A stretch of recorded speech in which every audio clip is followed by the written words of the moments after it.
परिपक्व लोग सोचते हैं कि ज्ञान और कर्म अलग अलग हैं, लेकिन बुद्धिमान उन्हें एक ही मानते हैं। मनुष्य अपने कर्म ज्ञान के अनुसार ही करता है।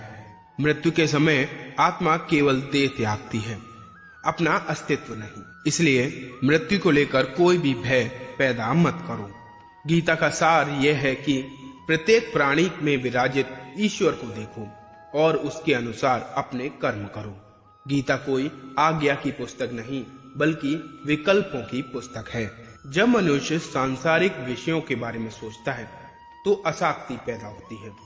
आसक्ति से इच्छा उत्पन्न होती है, इच्छा से वासना उत्पन्न होती है, वासना से क्रोध के बादल उमड़ पड़ते हैं। इसलिए ध्यान को सांसारिक विषयों से हटाकर कृष्ण में लगाओ। एक बुद्धिमान और मूर्ख व्यक्ति के बीच केवल सोच का ही फर्क होता है। जिसका कर्म सात्विक है उसके निर्णय बेहतर होंगे और वह मनुष्य परिणाम को लेकर भावनाओं में नहीं उलझेगा। केवल इच्छाओं को वश में करने से काम नहीं चलेगा, बल्कि स्वामित्व और अहंकार को भी वश में करना होगा। सात्विक व्यक्ति ऊर्जा से भरा होता है।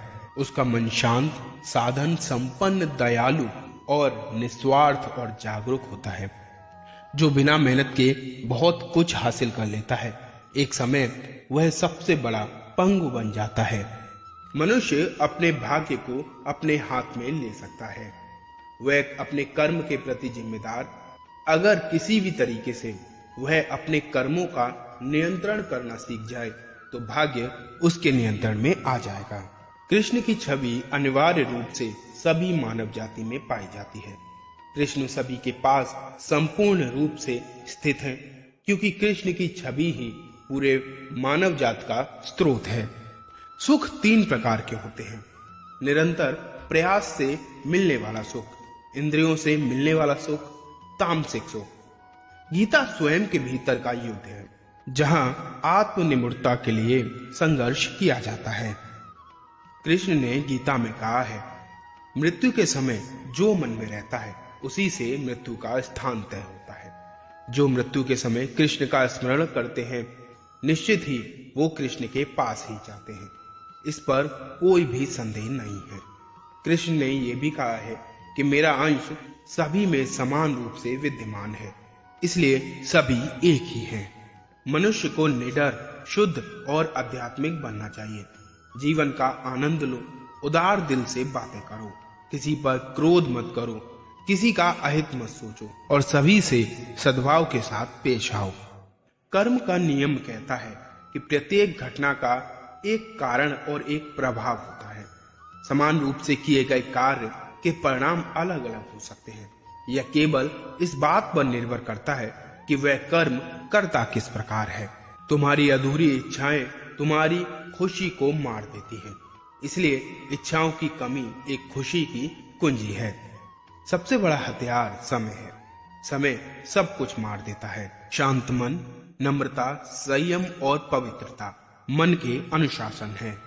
भगवत गीता हिंदू का सबसे बड़ा धर्म ग्रंथ माना जाता है। गीता ज्ञान, अंतर्दृष्टि और प्रतिभा से ओतप्रोत है। वह काम जिसकी शुरुआत किसी अच्छे उद्देश्य के लिए की गई हो, उसका अंत कभी भी बुरा नहीं हो सकता। इंद्रियां शरीर से ऊंची हैं, मन इंद्रियों से ऊंचा है, बुद्धि मन से भी ऊंचा है और बुद्धि के ऊपर आती है आत्मा, जो सर्वोच्च है। जो मनुष्य आत्मा को जान लेता है वह सब कुछ जान लेता है। भगवान श्री कृष्ण ने कहा है, जो मनुष्य शुद्ध हृदय से भक्ति अर्पित करता है, मैं उसको खुशी खुशी स्वीकार कर लेता हूँ। जो व्यक्ति नफरत के बदले प्यार लौटाता है, वह सबसे बड़ा बहादुर और साहसी है।